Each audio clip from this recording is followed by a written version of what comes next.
We have probably heard a lot this week, especially if you've been following the whole will Sunak or won't Sunak cancel HS2? You know, will you, won't you? What are you going to do, Sunak? You're going to cancel it? You're not going to cancel it? What do you intend to do?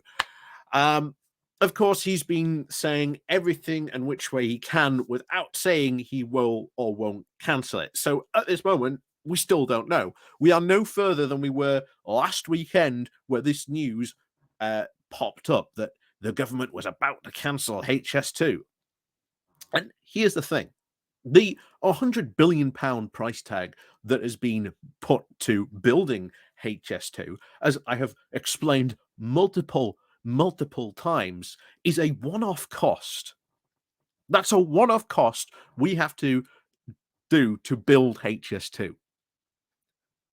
And what if you have followed some of the train experts saying that, look, if we get this connectivity, if we undo get these fast trains off the normal track to a HS2 track, the high speed rail track, then we can free up capacity on the other tracks, which can then get more trains on those tracks, which can allow for more local and inter-regional stopping services.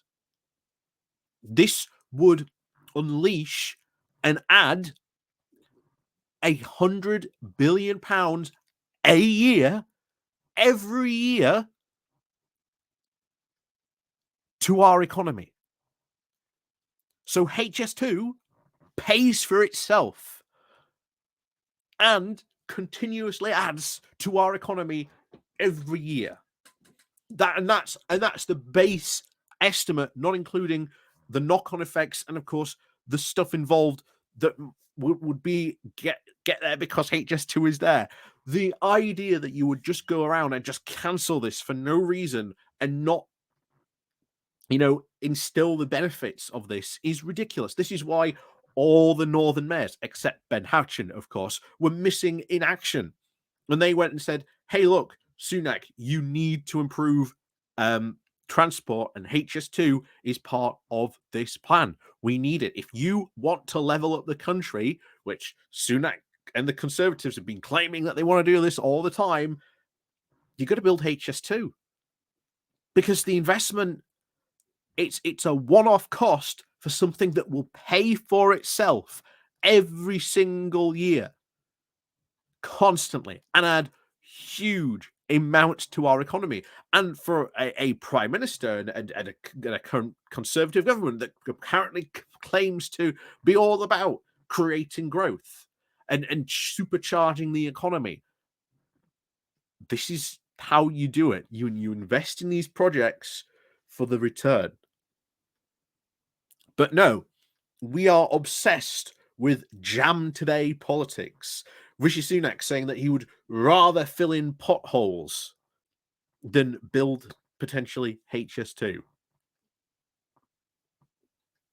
But we're going to have a look into this because the costs to HS2 were not hidden. So when Sunak and Jeremy Hunt come forward and say, oh, well, these costs are ridiculous. No, they know fully about this because this in itself is a saga which they are trying to hide and trying to make hay for to try and build the case. Well, this is why we can't build the northern leg to HS2. And remember, the spin-off line that was going to go from, I think it's off at Derby up into Yorkshire, that got cancelled, unfortunately, but that can come back still. There is a chance that we could get that returned under a potential Labour government. Partly why we need to get Labour in, because then we get the Transport Secretary who wants to revive that. Now, of course, that will cost money, but once again, that investment alone will make hay. It will pay for itself. That's what we need to get a lot of people understanding. If you build this stuff, it pays for itself. So, before we go into this story, please do remember to click on the like, share, and subscribe button. And of course, down below, there are links to my Patreon page, the one of today's link called Buy Me Coffee, where you can buy me coffee. There is the Pony Club as well down below, and of course, the YouTube thank you button. So, let's go on into this and cover this. So the title is Sunak and Hunt can't play shocked at HS2's cost overruns. One piece of political spin about HS2's spiraling costs is nonsense. This is the idea that ministers have a right to be shocked by the numbers. The HS2 Limited, the body building the railway and the new stations, may be at arm's length for shorthand purposes, but it is not some faraway entity operating beyond government scrutiny. Rather, it is tightly meshed into the Department for Transport, which is involved in all big planning and spending decisions. So when the Chancellor, Jeremy Hunt, says that the costs are getting totally out of control, a reasonable analysis as the bill heads towards a grotesque £100 billion, he should explain why the government is seemingly surprised. Whitehall insiders can talk about HS2 bosses behaving like kids with a golden credit card, but that ignores the fact that there is open books and relationships with the Department for Transport. The government seized the monthly credit card statements, as it were, and number 10, incidentally, signs off on the megabuck salaries, departing with the chief executive, Mark Thurston, when he got over £670,000 last year on appointment.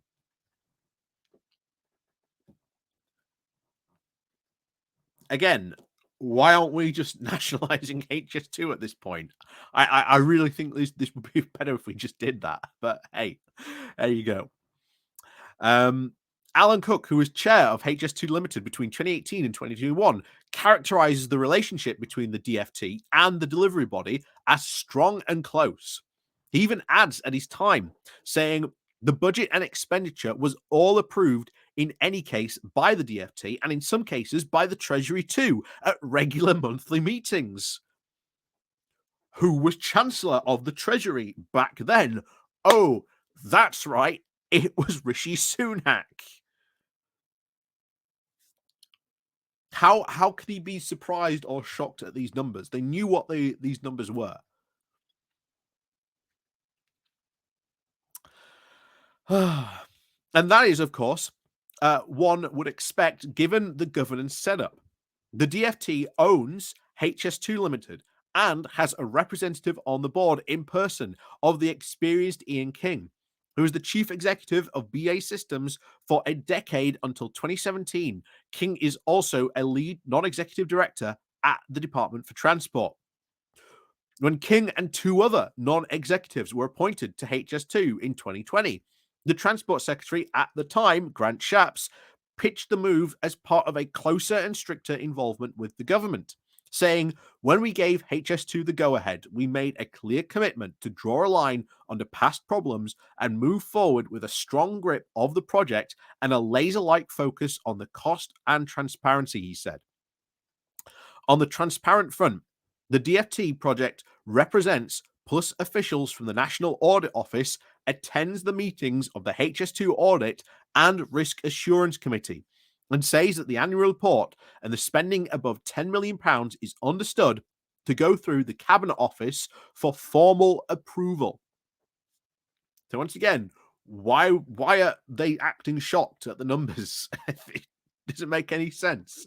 But again, it's political spin. It's trying to get people, or at least trying to get them to raise a ruckus with the people to say, oh, you need to cancel HS2 and you'll spend the money on something else. When in reality, this is a good spend. This is something the UK desperately needs. But there you go. The financial communication with the outside world has still been dreadful, but that's a different type of transparency. In terms of governance structure, HS2 does not lack political oversight. So all this thing that a lot of Tories have been saying all this week, that there's no political oversight, like the Department for Transport knows, goes through the Cabinet Office, goes through the Treasury. There's infinite public governance oversight on this. So all this week when we've been hearing this, that Oh, the government knows nothing about all this figures. This is why there's been spending. Oh, no, they've known about it. So to see things, to see how things can go spectacularly wrong in practice, just read through the report of Public Accounts Committee from July on the shambles that have been the planning process for Euston, the proposed London site of the HS2 station.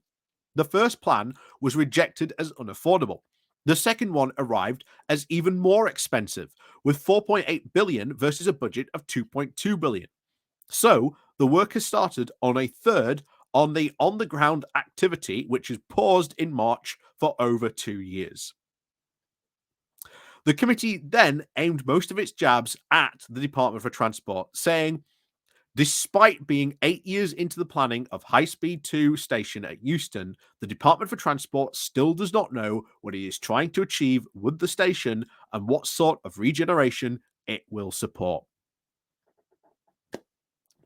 This is one of the big things that a lot of people have said about our general transport infrastructure, that there needs to be a big relook and a big rethink about what transport means, about how cities are connected, about what it means once you get off that train, that there are buses, you know, transport. It's pretty important, as we've underlined multiple times, um, on this channel. Transport important. Doing this, building HS2 would be such a boon to so many cities, and yet you've got a government doesn't even have a plan. It wants to build HS2, doesn't even know why it's building it in some of the places. Um, so, and that was its opening sentence. The last conclusion, they said in the report, the department has not yet learned the lessons from managing major rail programs. Fantastic. Euston, of course, remember, is a critical piece of the HS2 jigsaw. If high-speed trains are to ever run north of Birmingham, a new station has to be built because the Old Oak Commons 6 HS2 platforms are too few to service a fuller fast-speed network. If there is no HS2 at Euston with 10 or even 11 dedicated platforms, there can be no line to Manchester. It is astonishing that the Department for Transport still has to try and reconcile the competing demands of Transport for London, the Greater London Authority, and Camden Council. None of which to say that HS2 management hasn't contributed to the overall mismanagement over the years. The whole project has been biased towards over optimization on costs. The part of that bias was surely generated from the inside. But HS2's defenders are right that the operation builds what is told to build, and that the ministers could see the numbers in as much detail as they wished once the work began in earnest back in 2020. That was also the year that Rishi Sunak became Chancellor. He cannot claim to have been kept in the dark about the risks. And that's what we've been hearing all this week. So, as it will surely undoubtedly continue, you will hear a lot of Conservatives continue to say, we knew nothing about the costs. We knew nothing about it. Rishi Sunak, I didn't know about the costs.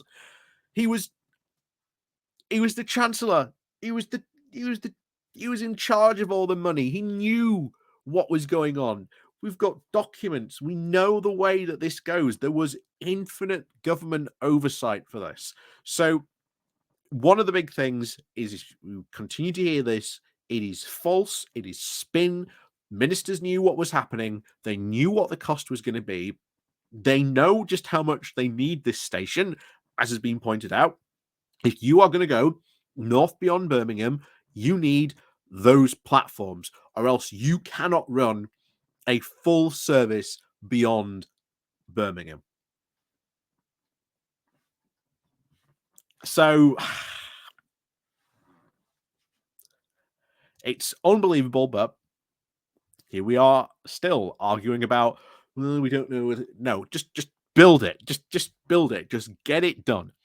Get someone in there whose prime objective is to get it done. Get it done. Get it built.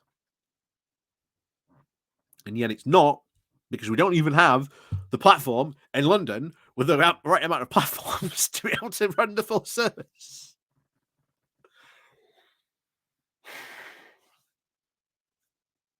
And remember, we talked a couple of weeks ago about one of the things that we have to learn if we are to improve the civil service is to stop outsourcing stuff. Because if you outsource stuff, then the civil service doesn't gain the knowledge to be able to run some of this stuff.